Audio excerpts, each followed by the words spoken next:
So welcome students.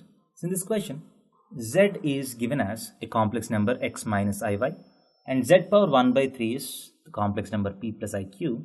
So you're asked to find some sort of relation between p, q, xy. That is x by p plus y by q by p square plus q square is equal to what? And the options are some constant numbers. So let us try to simplify this.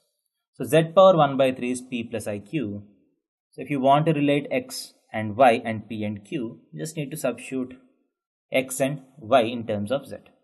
So z is nothing but p plus iq whole cube, right? Because z power 1 by 3 is this, z is equal to whole cube.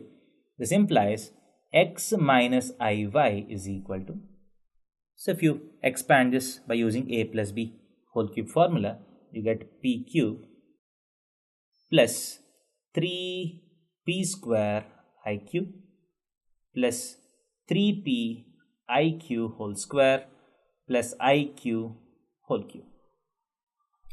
So that is equal to, that implies x minus iy is equal to, so in this you have two real terms and two imaginary terms. So you have p cube minus 3pq square minus 3pq square. So this is the real part plus I times 3p square cube. So I cube is, you know that I cube is minus I.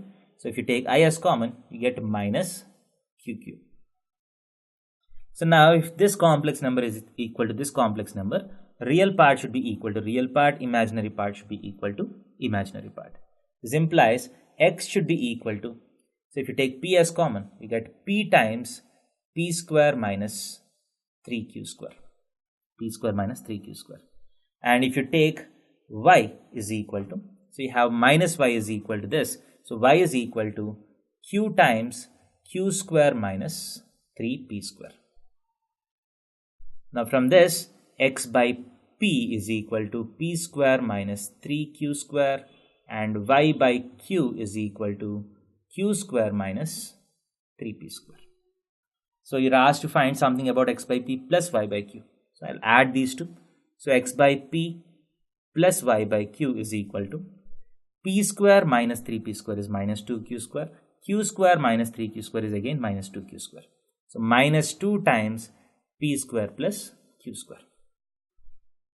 So x by p plus y by q divided by p square plus q square is equal to minus 2 should be the answer to this question. Thank you.